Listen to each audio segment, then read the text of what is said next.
Welcome back, everyone. Before we dive in, make sure you drop your thoughts and the lessons you took from this story in the comments. And don't forget to like and subscribe. Let's get into it. My name is Trayvon Harris. I am 38 years old. And last month I found out that my wife, Alicia, went online and told thousands of strangers that I am useless and broke. Her exact words were, "My husband is useless and broke," attached to a long rant about our marriage on a popular relationship advice forum. By the time I found it, it had already gathered more than 10,000 likes and close to 1,000 comments, most of them encouraging her to leave me. I did not even find it myself. One of my coworkers, Marcus King, walked over to my table during lunch at our office in Houston and said, "Trayvon, you have to read this. Some entitled spouse story is going viral. This guy sounds like he is in trouble." He laughed and shoved his phone in front of me. I expected some random drama. Instead, I saw my own life laid out in bullet points. The username was generic, but the details were not. The fight about the spa weekend she wanted with her friends in Dallas. The comment about the mediocre apartment. The jab about my woodworking tools. It was all there. Just 2 evenings earlier we had argued in our kitchen because Alicia wanted to book a luxury spa trip with her 3 closest friends, and I had suggested we skip it so we could keep putting money aside for a down payment on a house. On the screen, I read the title, "My husband is useless and broke, but expects me to stay in this marriage." My stomach dropped. I forced my face to stay neutral, made a small sound that could pass as a laugh, and said to Marcus, "People really put everything online these days." He chuckled, made some comment about drama, and walked back to his desk, completely unaware that he had just shown me my own wife's betrayal. As soon as he sat down, I pulled out my phone and opened the site myself. I searched the title, and there it was, already trending on the front page of the relationship section.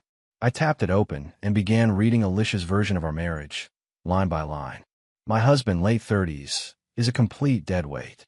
He works an okay job, but never has money for anything fun. I wanted to go on a spa trip with my girls, and he said we need to save. Meanwhile, he spends money on his hobbies, woodworking tools, so useless, and acts like he is some kind of provider."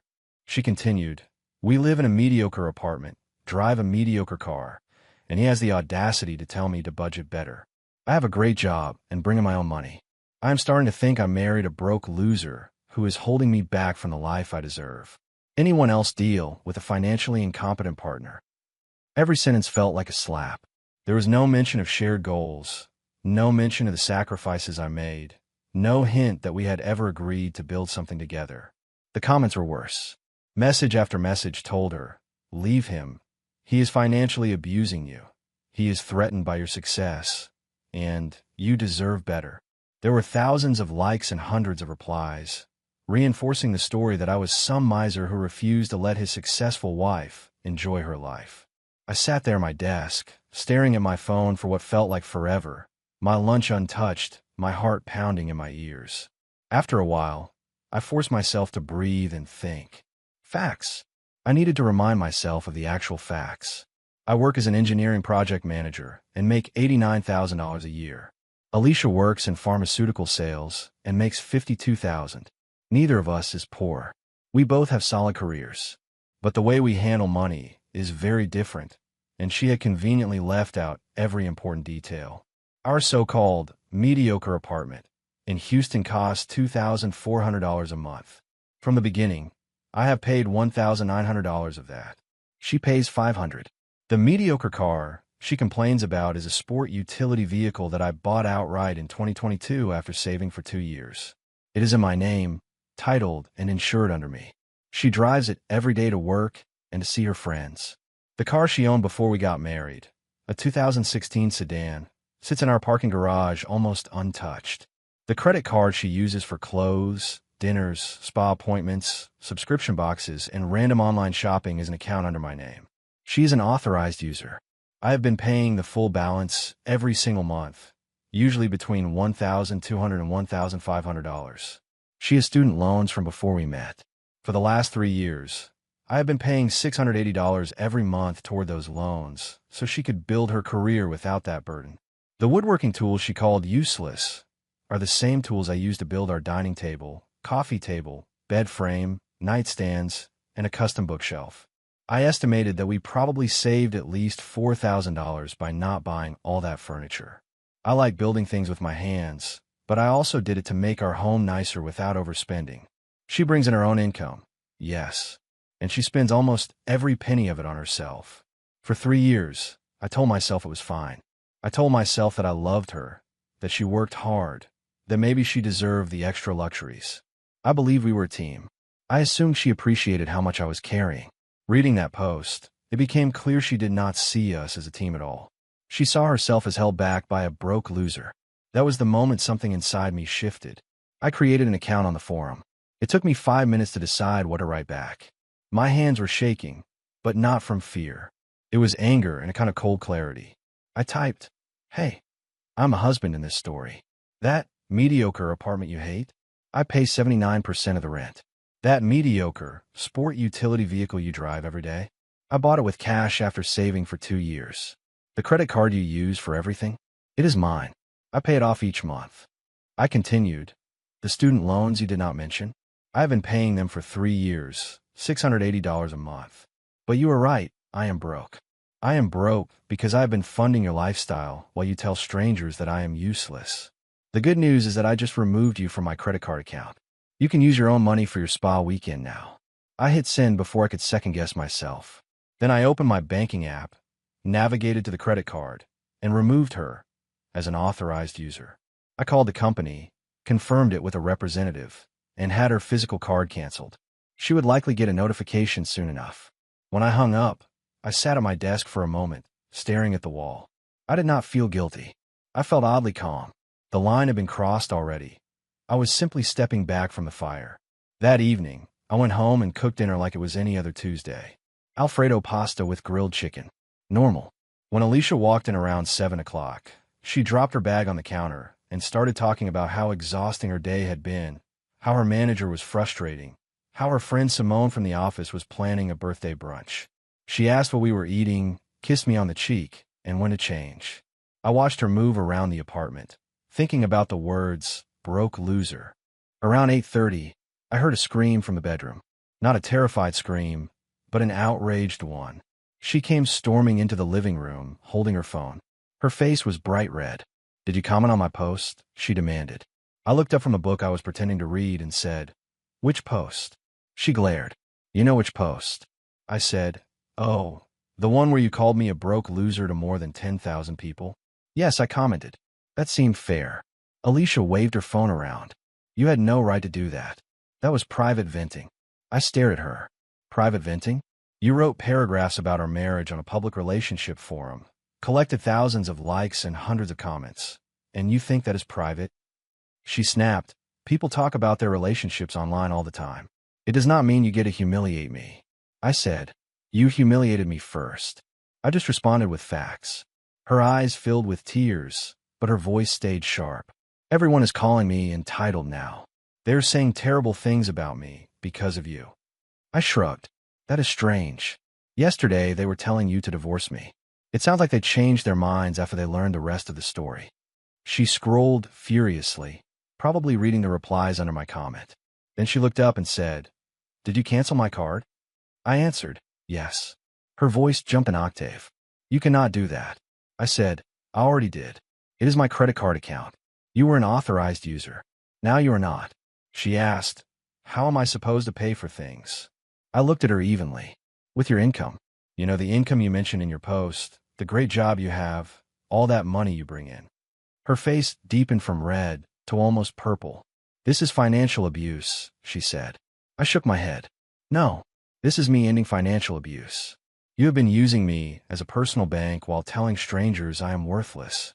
From now on, your money funds your life, and my money funds mine. That is all." She launched into a long, tearful argument about trust, respect, and how marriages are supposed to work. I listened, answered calmly, and refused to back down. She cried, yelled, and threatened to call her mother.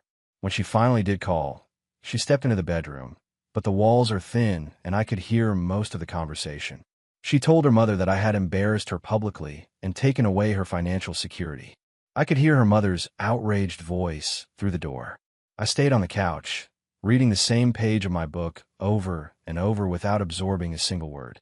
Later that night, sometime around 10, the original post disappeared from the site. Deleted. But, as people say, the internet never forgets. I had already seen commentary posts summarizing the whole thing. Someone had written a recap. People had taken screenshots. A few users had started making jokes about a woman who called her husband broke while he was paying almost everything. I put my phone face down, turned off the light, and went to sleep. I slept well. Alicia did not. I could hear her tossing and turning half the night. Over the next few days, the fallout began. The morning after my comment, Alicia barely spoke to me. She grabbed her purse and left for work early, her heels hitting the floor with sharp, angry clicks. Around 2 in the afternoon, my phone rang. Her mother's name, Gloria Jackson, flashed on the screen. As soon as I answered, she said, "How dare you humiliate my daughter like that?" There was no greeting, no pause, just fury. I said, "Hello to you as well." Gloria snapped. "She is devastated. Do you have any idea what you have done?" I replied. I responded to a post where she publicly called me useless and broke. I corrected false impressions with facts. Gloria said, "She was just venting. You made it personal." I said, "She made it personal when she listed intimate details of our finances and marriage to thousands of strangers. She did not seem worried about my reputation." Gloria said, "She told me you were controlling with money." I took a breath. For 3 years, I have paid about 80% of our household expenses, including her student loans, while she spends her entire salary on herself. That is not controlling. That is being a doormat. There was a long pause. Then Gloria said, "Marriage is about supporting each other." I answered, "I agree. So when does she start supporting me?" Gloria sputtered and hung up. While Gloria tried to rally on the family side, Alicia went after our friends. She spent 2 days calling everyone we knew, telling them I had cut her off, and left her stranded. Most of our friends are mutual acquaintances from work, church, and hobby groups. She assumed everyone would take her side. It did not work out the way she expected. On the 3rd day, my friend Shanice texted me. "Your wife just called me crying about how you canceled her credit card," she wrote. Shanice continued. I asked her why she did not just use her own card. She cannot answer. Then I remembered she always bragged about never spending her own money on unnecessary things because you cover everything. "Are you okay?" I stared at the message for a long moment, then replied, "I'm fine, just tired." Later that evening, another couple we are close with, Tyrone and Rochelle, sent me a screenshot of the original post and my comment. "We saw the whole thing before she deleted it," Rochelle wrote. "We had no idea you were paying almost all of your expenses and her student loans. Why did you never say anything?" I answered, "Because I did not think we were keeping score. I assumed we were on the same team." There was a pause. Then Tyrone wrote, "That is rough, man. For what it is worth, we think you did the right thing." She took things public first. The group chat that Alicia created with her spa weekend friends turned into chaos. Half the people tried to defend her. The other half pointed out that the story she told them contradicts the facts in her own post and my detailed response. Within a couple of days, Alicia was removed from the group. Shanice later told me that the women did not want to be dragged into a manufactured abuse story. Alicia had tried to recruit them to back up her claims that I was controlling, and they refused. Meanwhile, the credit card issue escalated. On the 2nd day after I canceled her access, Alicia tried to use the card at an expensive boutique. It was declined. She called the store from the parking lot, shouting about possible fraud. The clerk suggested she call the card company. Instead, she called me. "The card is not working," she said. "Yes," I answered. "It is canceled." She said, "Uncancel it." I replied, "No." She said, "I need to buy things." I said, "Use your own card." There was a pause. Then she admitted, "I do not have enough available credit." That was the moment I realized her own cards were maxed out. She had been living beyond her means for a long time, using my credit card as an overflow valve and never paying down her balances. I said, "That sounds like a budgeting problem." She snapped, "You are being cruel." I replied, "No. I am finally behaving exactly the way you described me online, useless and broke." That evening, she came home with several bags from a large retailer. I did not ask where the money came from, but later I checked her joint savings account. She had transferred $400 from savings into checking and spent it immediately. I had contributed $15,000 to that savings account over the past year for our future house down payment. She had contributed $1,200. That night, I opened a new savings account at a different bank with only my name on it and moved my $15,000 there. A few days later, she tried a different approach. She came home with takeout from our favorite Jamaican restaurant, set the bags on the table, and said in a controlled tone, "I think we need to talk." I said, "All right." We sat down across from each other.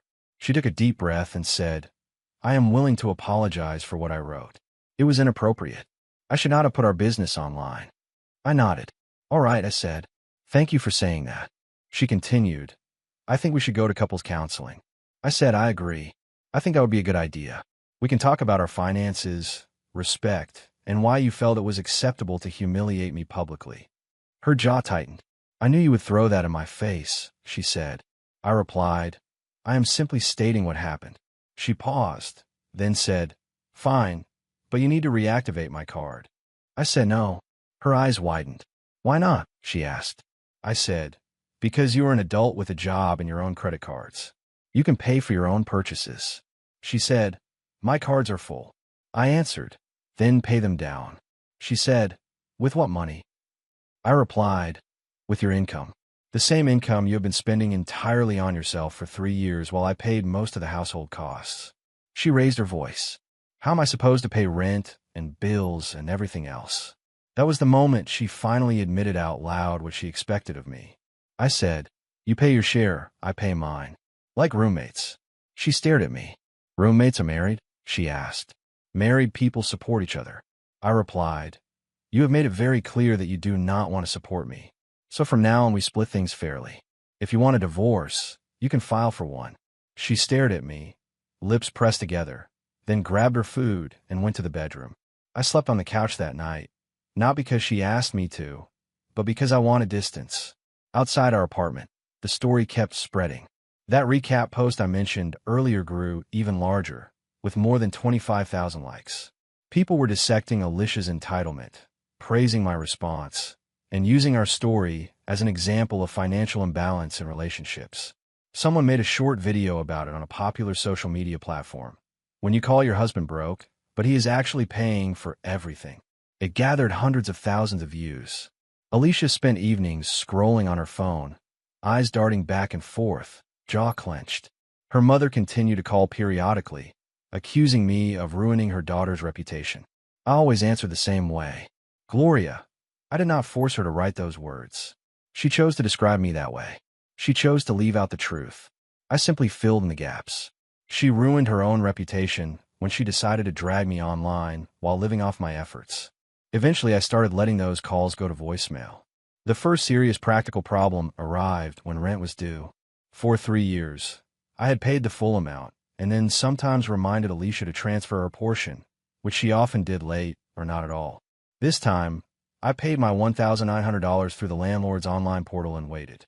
3 days later, the landlord, Mr. Johnson, called me. "Trayvon, your rent payment is short," he said. "The portal shows you are $500 short. Is everything all right?" I said, "I paid my portion. Alicia needs to pay hers."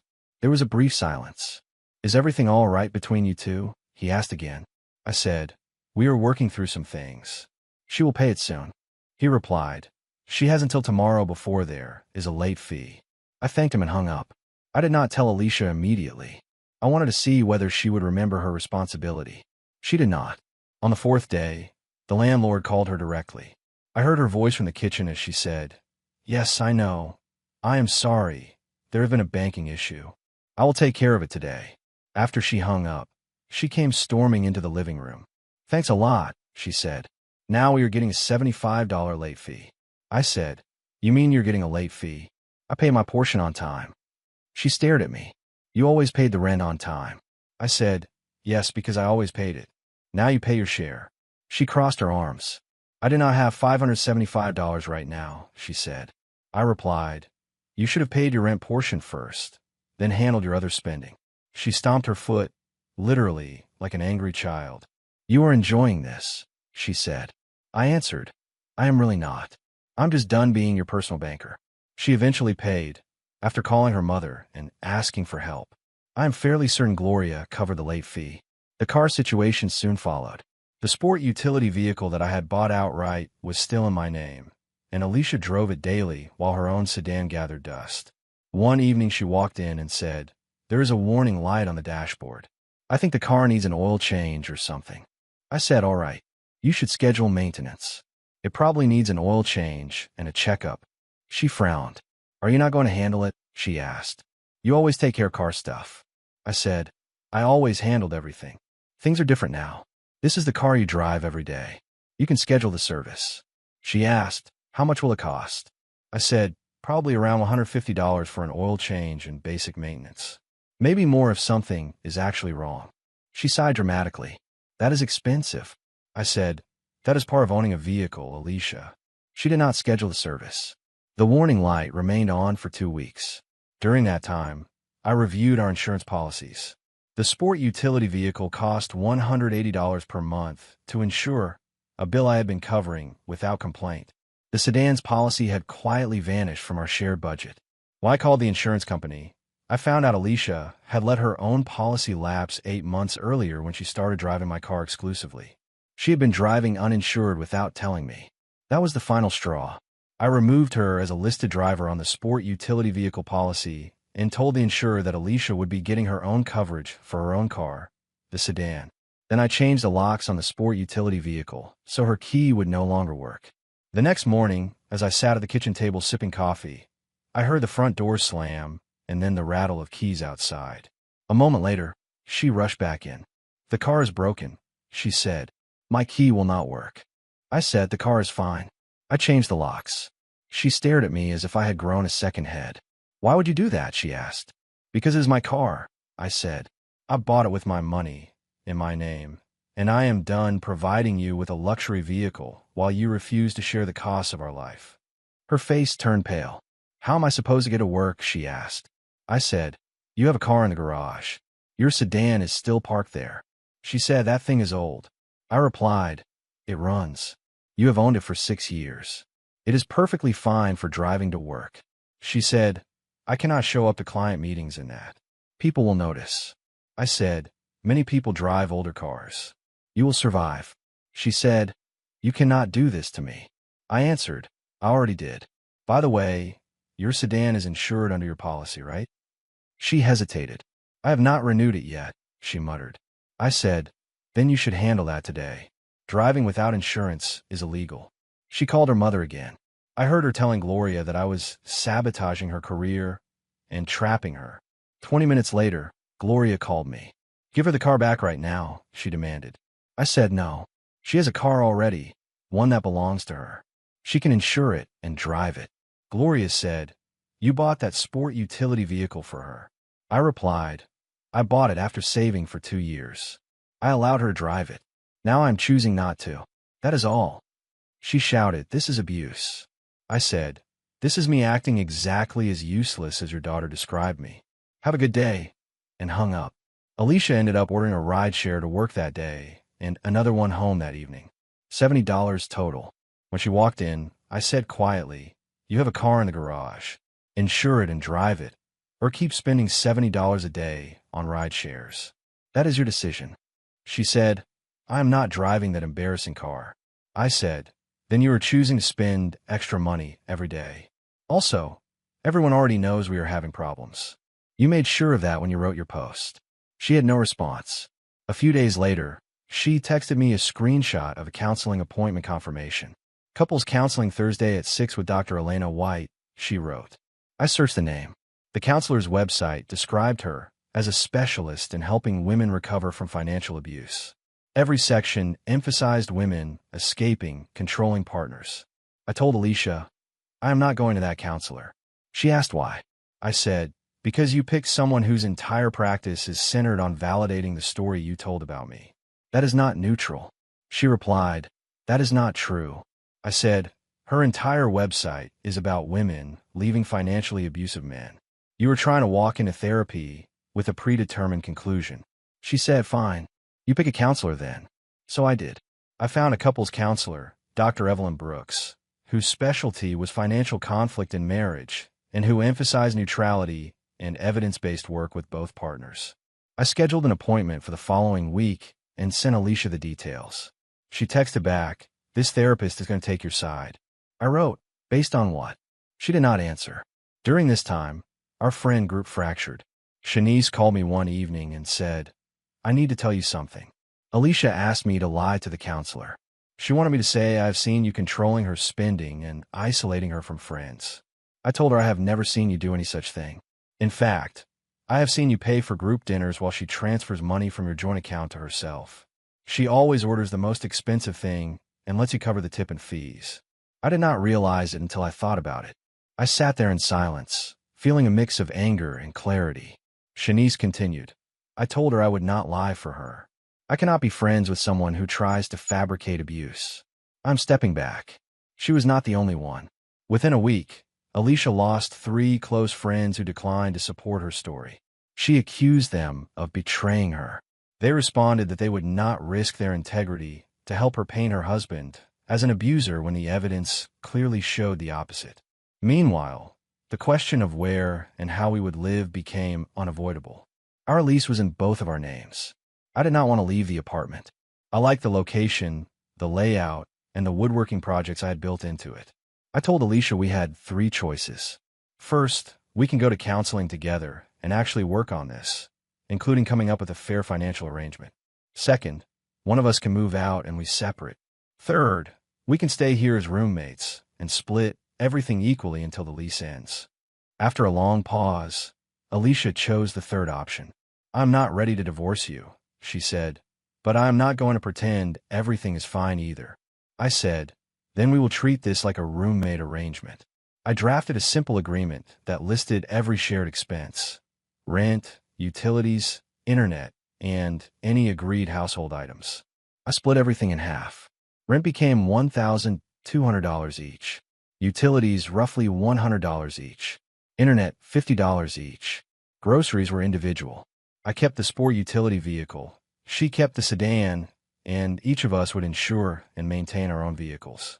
Her portion came to around $350 per month at minimum, not including her own food, car insurance, gas, credit card payments, and personal spending. She earns about $4,300 per month after taxes. I knew this would be tight for her, but not impossible.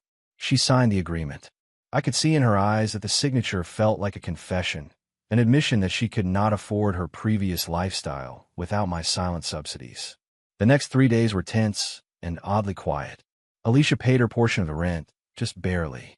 She insured her sedan and complained loudly when the monthly premium came at $210, higher because of the lapse in coverage. She started buying inexpensive groceries, mostly ramen noodles and canned foods, and she spent several evenings at her mother's house eating dinner there. She made pointed comments about how cold I was, how I did not care that she was struggling. I responded that I cared, but I would not go back to funding everything while being called a loser. Eventually, the day of the counseling appointment with Dr. Brooks arrived. Alicia showed up 10 minutes late, but she showed up. We sat on opposite ends of the couch in a calm, warmly lit office in a building downtown. Dr. Brooks introduced herself, explained confidentiality and ground rules, and then asked, "Who would like to start? What brings you both here?" Alicia dove in immediately. Alicia launched into a long speech about how I was controlling with money, how I had cut her off without warning, how I had embarrassed her in front of the whole world, and how she no longer felt safe trusting me. She left out every piece of context that did not fit that story. She did not mention the student loans, the rent imbalance, the credit cards, or the car. The counselor listened, took notes, and nodded occasionally. When Alicia finally stopped breathing hard, Dr. Brooks turned to me. "Thank you for sharing," she said to Alicia. Then she looked at me and said, "Trayvon, I would like to hear your perspective." I pulled my phone from my pocket. "I thought this might come up," I said. I opened a folder of screenshots. The original post, my response, bank statement from the last year, credit card records, and the breakdown of our rent payments. I handed the phone to the counselor. "For the last 3 years, I have paid about 80% of our household expenses, including her student loans. She has spent most of her income on herself.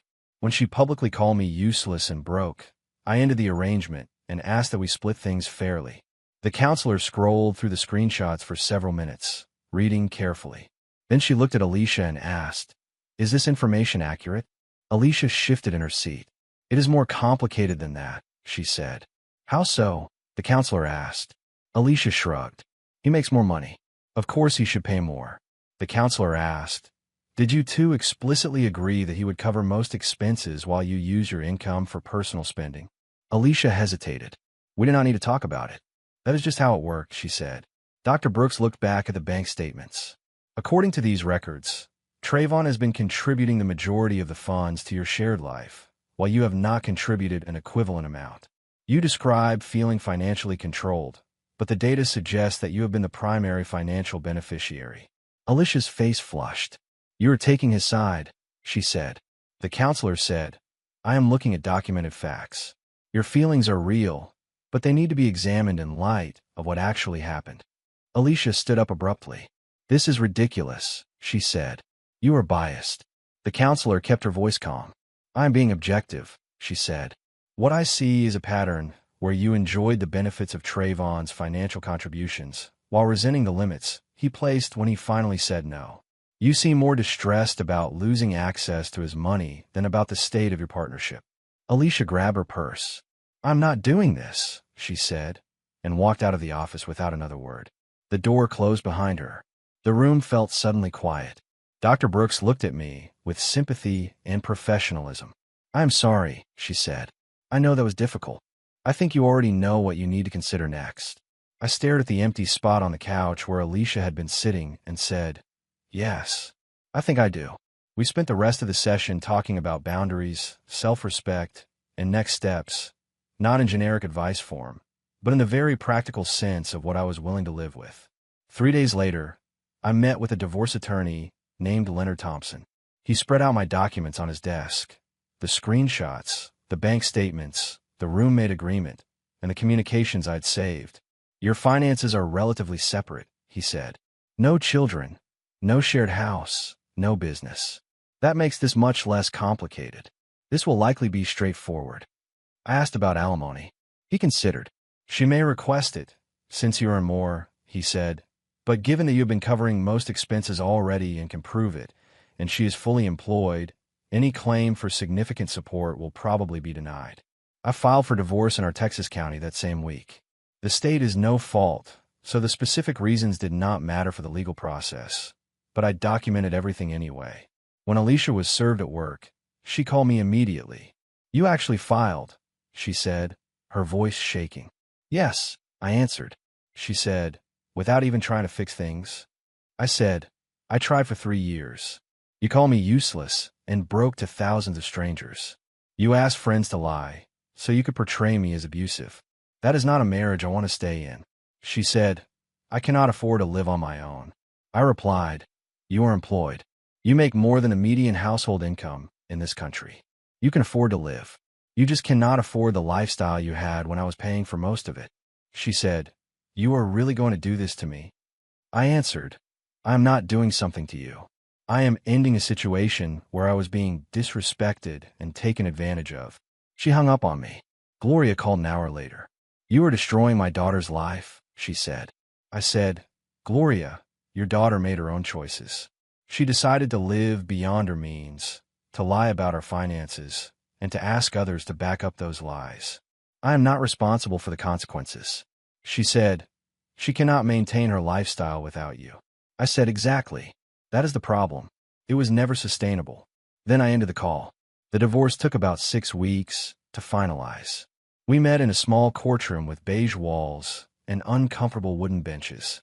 Alicia sat on one side with her attorney. I sat on the other with mine. The judge went through the asset list. Alicia kept her 2016 sedan and her personal belongings.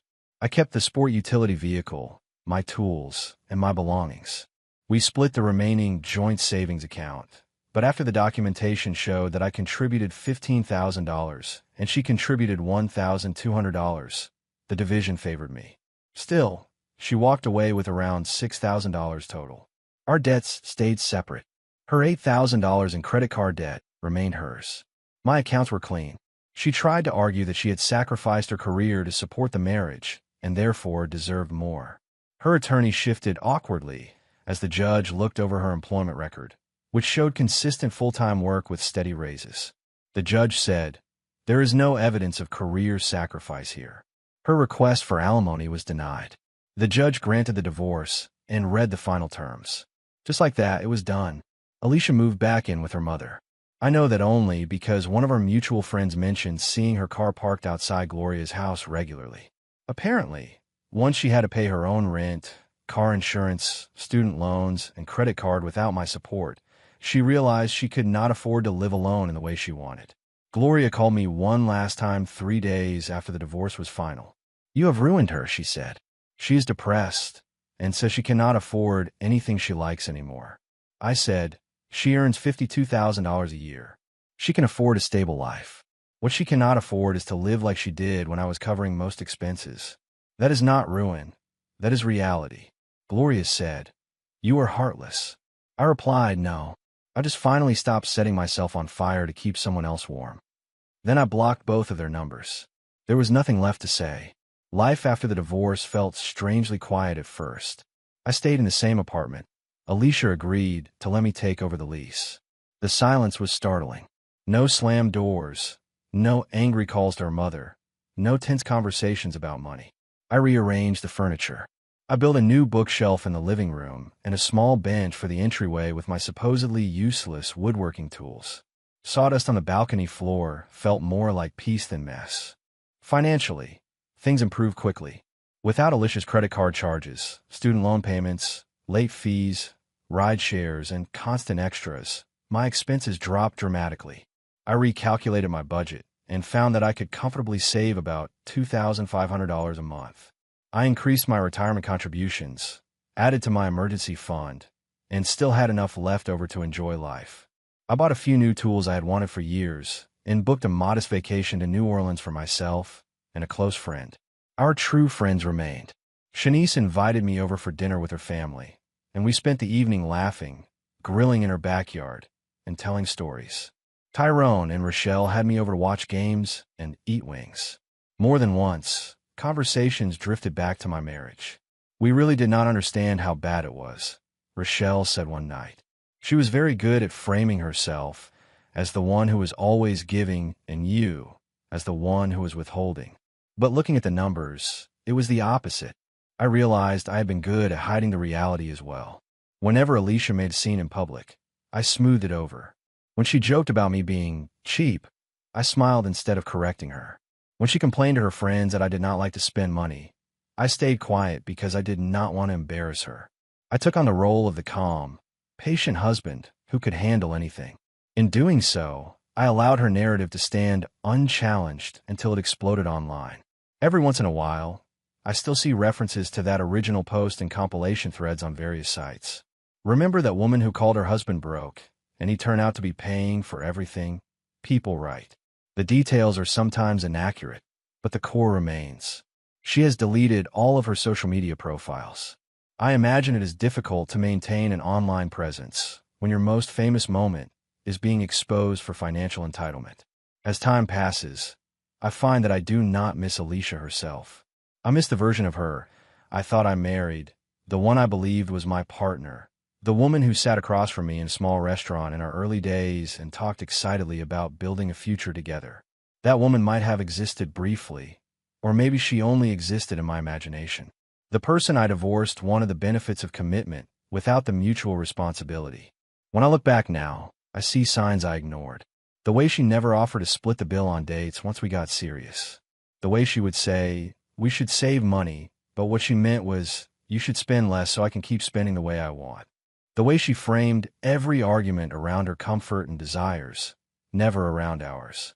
The late-night online shopping carts, the constant packages arriving at the door, the insistence that she needed each new purchase for work or self-care. I think about the night I first read her words on that coworker's phone.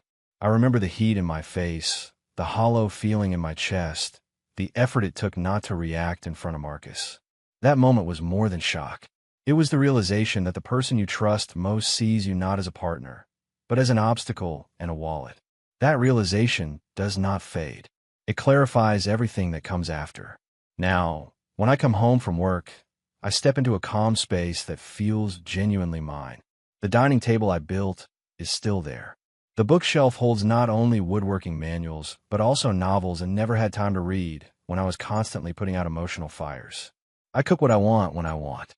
Sometimes I eat with friends, sometimes alone with a game on in the background, sometimes with music and a project laid out on the table. I do not feel like a broke loser.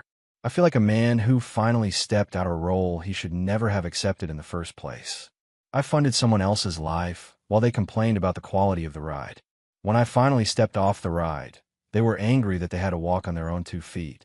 That anger was loud for a while. Now, it is just an echo in the distance. There is no dramatic final encounter, no last-minute apology at my door. Alicia never called to say she was sorry for what she wrote, for what she asked her friends to do, or for how she treated me. Even in counseling, even in court, even in those last tense phone calls, her remorse never went deeper than regret that things had not turned out in her favor. She was sorry she was caught. She was sorry she lost access to my accounts. That is not the kind of sorrow that changes a person. Standing in my living room one evening, looking at the furniture I built, I realized that the marriage had ended the moment she hit post on that long complaint about me. Everything after that was just paperwork, conversations, and logistics. I had already lost the illusion of partnership. What remained was the work of reclaiming my time, my money, and my self-respect. That work has been worth every difficult conversation, every uncomfortable step. I am still the same man who believed in teamwork, generosity, and shared responsibility. The difference now is that I understand those things only matter if the person standing across from you believes in them too. I will build again someday. Maybe with someone new, maybe just with more bookshelves and tables. Either way, I will not forget what happens when you let someone call you broke while they stay warm by the fire you built. If you enjoyed this story, please like, comment, and share this video with your friends. Subscribe and turn on the notification bell so you never miss a powerful story drop.